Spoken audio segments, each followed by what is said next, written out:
21절에서 25절까지 우리 함께 천천히 묵독합니다. 왕이 묻 백성에게 명하여 가로되 이 언약책에 기록된 대로 너희 하나님 여호와를 위하여 유월절을 지키라 하매 사사가 이스라엘을 다스리던 시기부터 이스라엘 여왕의 시대인지 유다 여왕의 시대인지 이렇게 유월절을 지키기 없었더니 요시야 왕 18년에 예루살렘에서 여호와께 이 유월절을 지키었다. 요시야가 또 유다 땅과 예루살렘 주변의 신적한 자와 박사와 드라빔과 우산과 모든 가증한 것을 다 제하였으니 이는 대제사장 hilki야가 여호와의 전에서 발견한 책에 기록된 율법 말씀을 알려하더라. 요시야와 같이 마음을 다하며 성품을 다하며 힘을 다하여 여호와를 향하여 모세의 모든 율법을 온전히 주행한 이는 요시야 전에도 없었고 후에도 그와 같은 자가 없었더라. 아멘. 오늘은 참으로 기쁘고 행복합니다. 오랜만에 보신 분들도 계시고 오늘 새로 오신 가족분도 있고 너무도 행복합니다. 하나님의 교회의 삶은 이처럼 늘 행복함이 넘치기를 간절히 소원합니다. 요즘 전 세계에 시선이 주목하고 있는 것이 있습니다. 아마 그것은 2016년 미국 올림픽이 있는 곳입니다. 한 주간도 한 선수가 이렇게 인터뷰했습니다. 그 말에 제 마음은 한 주간 동안 설레었습니다. 바로 나이지리아 선수가 이렇게 했습니다. 나는 이곳에 온 이유가 승리하기 위해서 왔다는 것입니다. 그것은 당연지사로 알고 있습니다. 그런데 그들에게는 그만한 사연이 있었습니다. 미국 애틀란타에서 나이지리아 국가대표팀이 연습하고 있었습니다. 그리고 그들은 이제 브라질에 가려고 준비했습니다. 그런데 브라질 나이지리아 축구협회에서 비행기 티켓을 구하지 못해서 그 금전적인 문제로 인해서 29일 날 출발하지 못했습니다. 그리고 1일 날 다시 예약했습니다. 그런데도 축구협회에서 티켓을 끊지를 못했습니다. 그만큼 어려웠죠. 그래서 2일 날 부랴부랴 전세기를 빌렸습니다. 전세를 빌렸지만 전세기의 돈을 지불하지를 못했습니다. 이제 그들은 포기될 상황에 놓여 있습니다. 그런데 이를 한 미국 델타 공사에서 무료로 모든 축구 선수들을 올림픽 경기장까지 이송해 주었습니다. 그리고 그들은 거기에 도착하자마자 숙소에 짐을 푼 후에 바로 경기장으로 달려가서 일본과의 시합을 했습니다. 그리고 그 시합 가운데서 5대4로 이겼습니다. 이긴 후에 나이지리아 한 선수가 기자에게 우리는 이곳에 우승하러 왔습니다. 이 말이 한 주간 동안도 제 마음을 울렸는데요. 바로 그들은 개인 자격 온 것이 아니고 나라에서 뽑아서 나라의 대표로 그리고 모든 국민의 대표로 파송받은 사람들입니다. 그들은 나라의 명예와 나라의 아름다운 존엄성을 가지고 상을 가지고 왔습니다.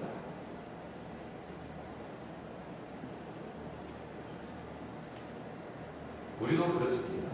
하나님께서 이스라엘 백성들을 창세전에 택하시고 그들을 불러오셨습니다. 그리고 그들을 하나님께서 모으시고 세상에 보내셨습니다. 그리고 하나님 없이 살아가는 세상 가운데서 작은 일의 이김으로 승리의 기쁨을 부르는 것을 보시기 위해서 내가 이 백성을 지었나니 나의 찬송을 부르게 하라고 그들을 보냈습니다. 그래서 이스라엘 백성들이 조그만 일에도 승리의 기쁨을 맛보며 그들을 보낸 하나님은 너무도 기뻐하셨습니다. 오늘 본문에 있는 한 요시야 왕도 그랬습니다. 하나님은 그를 향해서 전에도 후에도 이와 같은 자가 없었다고 축복하시고 칭찬하십니다. 그런데 이것을 그대로 바꿔보면 이스라엘 백성들은 하나님이 아니 계신 것처럼 내 삶이 더 중요하고 하나님이 불필요한 그런 삶을 살고 있다는 것을 보여주고 있기도 합니다. 그들의 삶은 시장 경제 논리였습니다. 모든 기업들은 어디에 맞춥니까? 기업이 크면 클수록 위대하면 위대할수록 소비자에게 맞춥니다. 아무리 작은 것도 사소한 것도 소비자의 기호와 마음에 맞추기 위해서 기업들은 연구하고 그들이 노력합니다. 그게 시장 논리입니다. 어느 순간 그 논리가 이제 하나님께 맞추기보다도 이제는 그들의 삶에 교회도 신앙도 다 맞춰지기 시작합니다. 교회도 개인에게 맞춰줍니다. 사람이 원하는 대로, 사람들이 바라는 대로, 사람들이 말하는 대로 자꾸만 이스라엘 공동체도 교회도 맞춰져 갑니다. 그리고 믿음의 사람들은 승리하기를 원했던 그 현실 가운데서 오늘 장로님의 기도 가운데서 구구절절 이 땅 가운데 승리하기를 원하는 승리를 꿈꾸는 표현들이 있는 것처럼 그래도 믿음의 사람들은 현실에 맞추어 갑니다. 교회 밖에서도 이런 현실이 일어나고 있습니다. 모든 것이 계약이 있습니다. 사람이 결혼할 때도 계약입니다. 내 중심이라는 것입니다.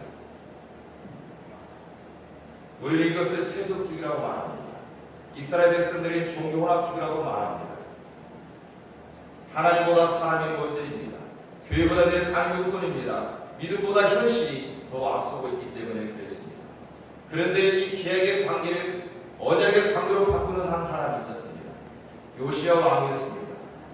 우리가 결혼식 용어를 빌리자면 오늘 이 순간부터 좋을 때나 나쁠 때나 가난할 때나 부할 때나 건강할 때나 아플 때나 죽인 우리를 갈라놓을 때까지 살아가며 아낄 것을 진심으로 서약하는 것이 언약입니다. 언약 관계에 있던 이스라엘 백성들이 어느 순간 하나님과의 계약 관계로 바꿔지는 것입니다.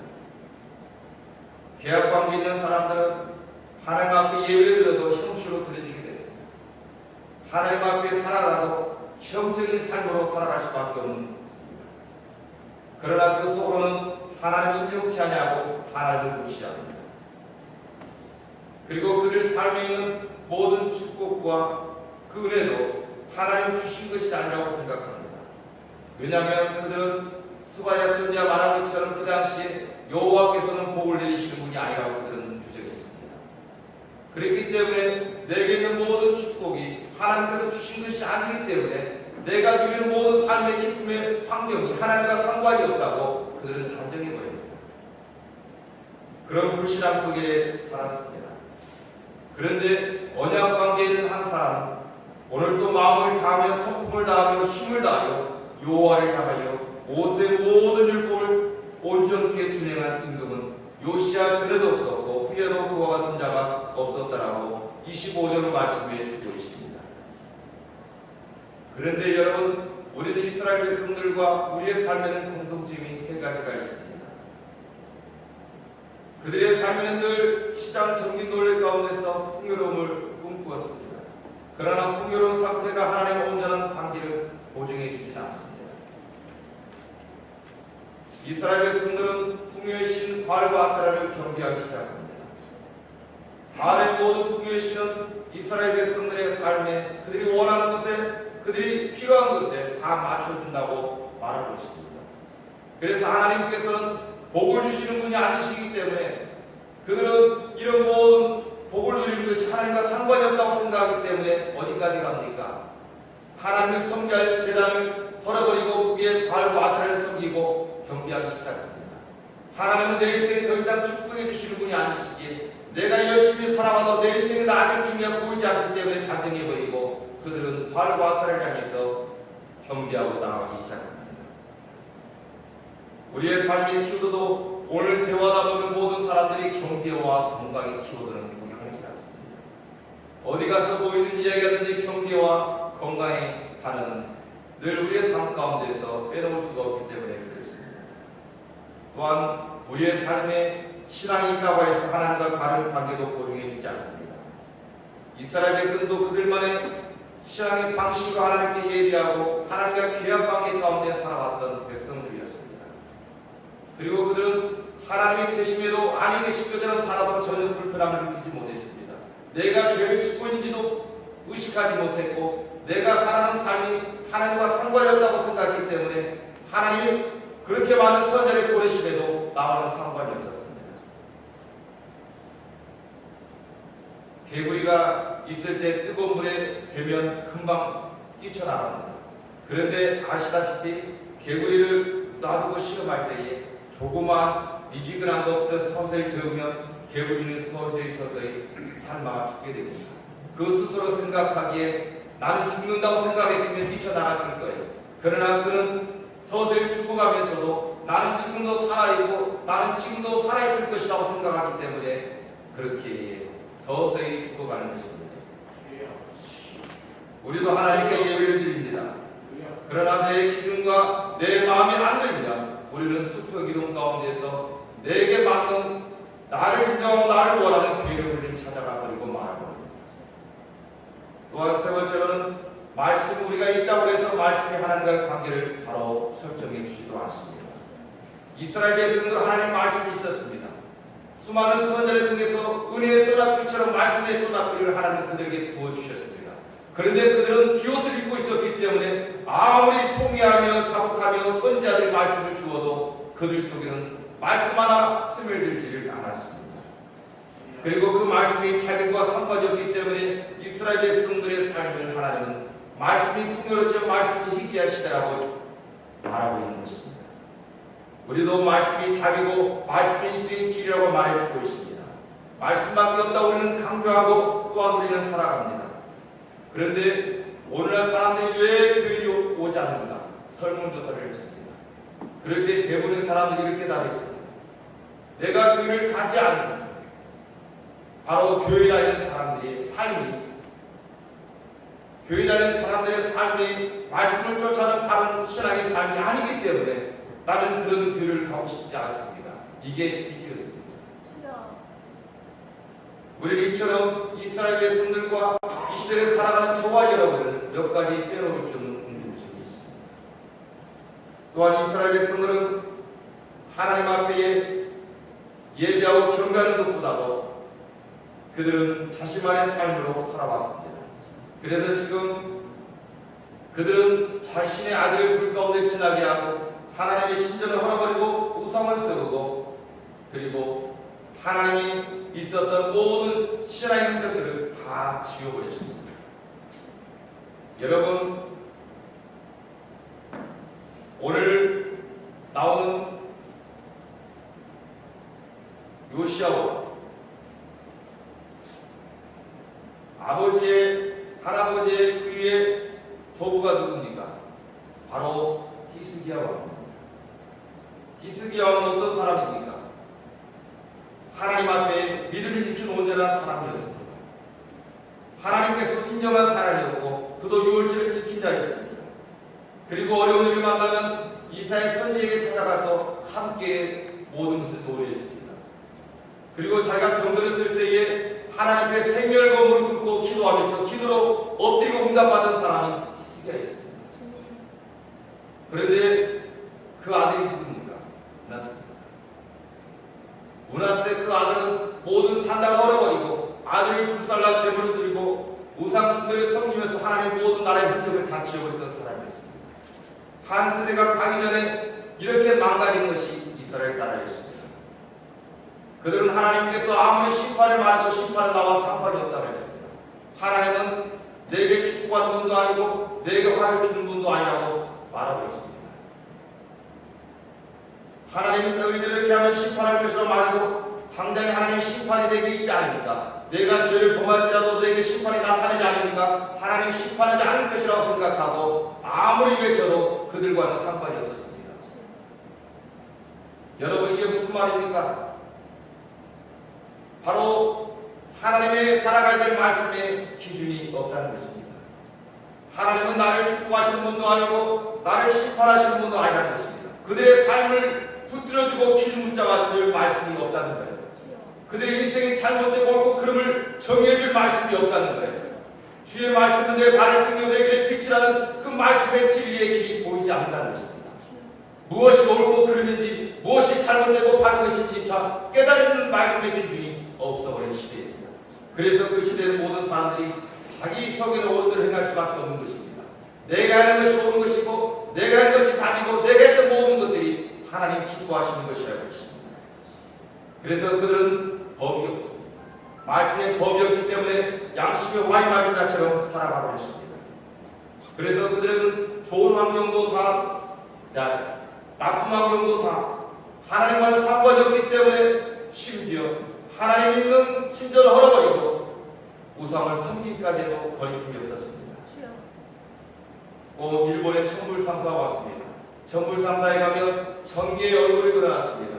그 중에 나와 가장 비슷한 얼굴을 찾아가서 거기서 제사를 드리는 것입니다. 그러면 내게 풍요와 복을 준다는 것입니다. 모든 것이 자기 자신에게 맞춰주고 있습니다. 나를 지켜주고 나를 세워주고 나를 인도하고 나를 붙잡아줄 하나님 말씀이 그들에게 사라져버린다는 것입니다.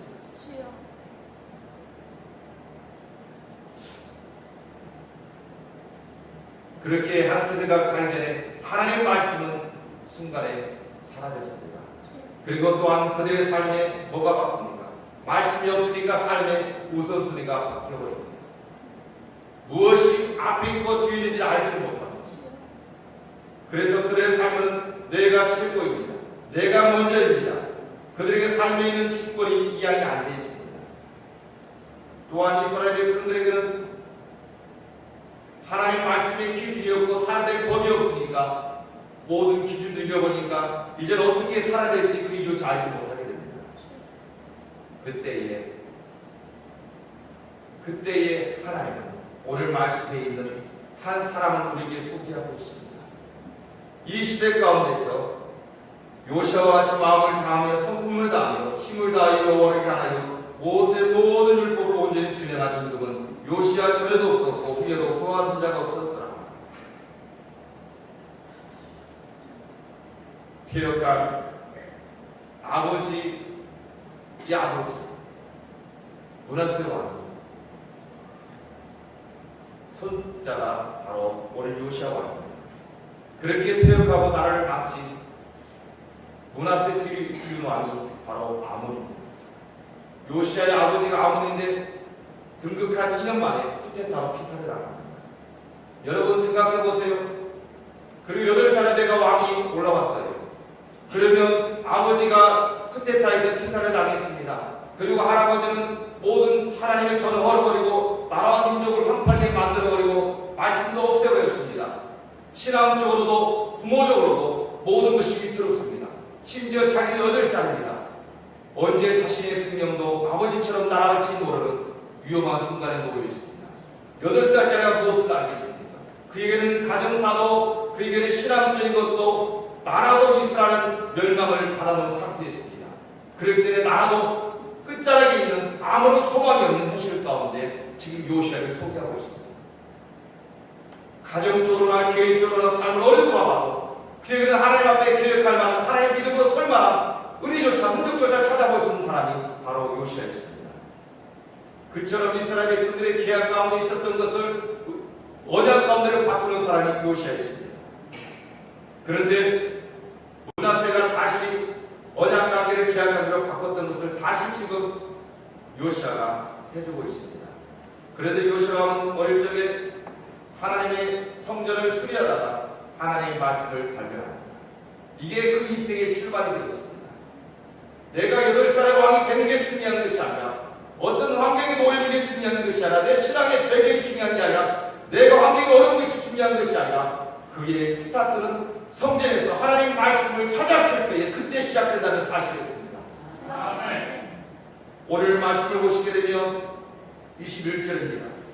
왕이 온 백성이 명하여 받은 이 언약체에 기록된 대로 너희의 하나님 여호와를 위하여 이 말씀에 기록된 대로 그때부터 요시아 왕은 움직이기 시작합니다. 하나님 말씀이 붙들림 받는 그 순간 하나님 말씀이 기준이 되고 하나님 말씀이 법이 되기 때문에 자신의 삶과 나라 민족과 공동체의 삶, 이스라엘 백성들이 살아가는 말씀의 기준이 생겼기 때문에 그대로 따라가는 것입니다. 그래서 요시아 왕은 하나님의 말씀을 찾는 순간 그의 인생이 달라집니다. 8살의 왕이 되었지만 그때부터 그는 모든 산당에 있는 우상들을 제어버립니다. 그리고 다 없애고 하나님의 믿음의 흔적을 다시 한번 찾아가기 시작하는 것이 요시아 왕이었습니다. 그리고 그 말씀 보는 순간 그들의 인생의 기준이 되고 말씀이 들어오는 순간 얼마나 우리가 죄악 가운데 살아가는지를 깨닫게 되기 시작합니다. 이 여러분 인생은 어떻습니까? 여기 계신 여러분들은 저보다 신앙생활을 많이 하신 분들입니다. 여기 계신 분들은 더 훌륭하신 분이 많습니다. 그런데 어떻습니까? 인생을 살아가는 지혜는 능력은 이 말씀이 있지 않습니까? 말씀은 인생의 답이었다고 성경 기록하고 있습니다. 말씀은 주의 말씀인데 발에 튕겨 내 길의 빛이라고 말씀해 주고 있습니다. 이 말씀이 여러분 붙들을 줄 믿습니다. 이 말씀 붙들을 때 이 말씀이 나를 살린다는 사실을 믿습니다. 요시아 왕은 다른 걸 다 부족해도 하나님의 말씀을 붙들고 시작했습니다. 그런데 두 번째로 나타난 것이 무엇이었습니까? 유월절을 지켰다는 것입니다. 유월절 지킬 때 성경은 뭐라고 말합니까? 22절 끝절입니다. 이스라엘 여왕의 시대이든지 유다 여왕의 시대이든지 이렇게 유월절을 지킨 일이 없었더니 하나님의 말씀이 발견되어지니까 그 말씀의 기준대로 따라하다 보니까 유월절을 지키게 되는 것입니다. 여러분 유월절은 무엇입니까? 유월절은 자기 소견대로 살아가는 사람이 인생의 우선순위가 바뀌고 하나님을 최고로 으뜸으로 여기는 것입니다. 유월절은 이스라엘 백성들이 여기서 출애굽하여 돌아가는 것입니다. 바로 첫 것입니다. 으뜸입니다. 하나님의 최고입니다. 내 삶의 최고고 내 삶의 첫 것이고 내 삶을 구별한 것입니다. 유월절은 너희 이제는 바로의 백성이 되는 것이 아니고 세상 백성이 되는 것이 아니고 나의 백성, 하나님의 백성이 됐다고 소유가 됐다고 선포하는 것이 바로 유월절이었습니다. 이제는 너희가 바알 바세라 백성들이 아니라 이제는 너희는 하나님의 백성이라는 인정을 찍어주는 것이 바로 유월절이라는 것입니다. 이스라엘 백성들로 하여금 다시 한번 우리는 하나님이 최고고 하나님이 최고의 기쁨이고 으뜸이고 내 인생의 가장 큰 소원이 유월절이라는 것을 선포하는 것입니다. 사랑하는 성도 여러분, 그렇습니다. 오늘날에 하나님 말씀이 들어가니까 내 인생의 우선순위가 바뀌고 내 인생의 최고의 가치가 바뀌고 내 인생의 주권이 바뀌고 내가 어떻게 가야 될지 바뀐다는 사실입니다. 하나님 말씀이 발견되고 그 다음 유월절을 지키게 되니까 그 다음에 뭐가 나와요? 오늘 여러분 25절입니다. 우리 25절 같이 한번 천천히 읽겠습니다. 요시아와 같이 마음을 다하며 성품을 다하며 힘을 다하여 여호와를 향하여 모세의 모든 율법을 온전히 준행한 이름은 요시아 전에도 없었고 후에도 그와 같은 자가 없었더라. 결국 하나님의 말씀이 붙잡는 순간 그 말씀이 요시아를 붙잡으니까 요시아는 하나님을 최고로 하나님을 기쁨으로 하나님이 원하시는 일을 감당하게 되고 그리고 나서 그는 개인적으로도 성품을 다하고 마음을 다하고 힘을 다해서 하나님을 섬기기 나가는 거죠. 이것의 특징은 뭡니까? 성품과 마음과 힘은 눈에 보이지 않는다는 거예요. 이스라엘 백성들은 모든 사람이 시장 경제 노력과 눈에 보이는 것 쫓아갈 때에 요시아가 눈에 보이지 않는 내 인격의 삶, 언행 심사 하나님을 사모하는 그 심령으로 나아간다는 것입니다. 사랑하는 성도 여러분, 오늘들 시대를 살아가면서 무엇이 우리를 힘들게 합니까? 세상 힘들게 하는 것이 아니었습니다. 히스기야나 요시아 왕이 있었을 때 이스라엘 백성은 힘든 것 같았지만 그들은 부강이 있습니다. 그들은 연약한 것 같았지만 하나님 위대하신 함께 있습니다. 그들 뒤에는 살아계신 하나님 계시기 때문에 모든 강국보다 더 강국이었고 모든 민족들보다 더 뛰어난 민족이 되었다는 것입니다. 오늘도 저와 여러분이 무엇으로 근심하십니까? 시장 논리 가운데 마음을 빼앗기고 있습니까? 아닙니다.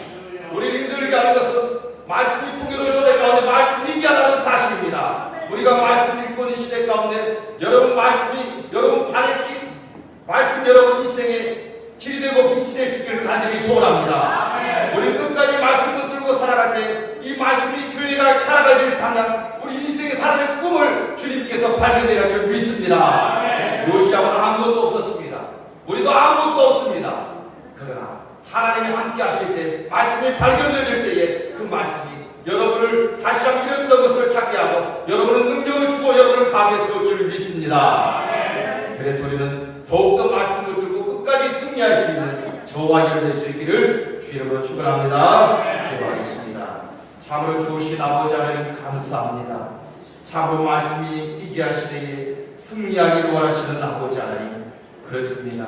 우리는 이 땅 가운데 승리하기를 원하시는 주님, 크고 작든지 간에 날마다 승리의 기쁨으로 살기를 원하오니 주여 늘 말씀으로 저희를 붙들어 주시옵시고 그 말씀 내게 올 때 내 인생의 우선순위가 바뀌고 그 말씀 나의 성품 나의 마음 나의 뜻을 나의 하나님을 섬길 수 있는 그 기쁨의 가운데로 돌아갈 수 있도록 은혜를 내려 주시옵소서. 모든 것을 감사드리며 거룩하신 예수님 이름으로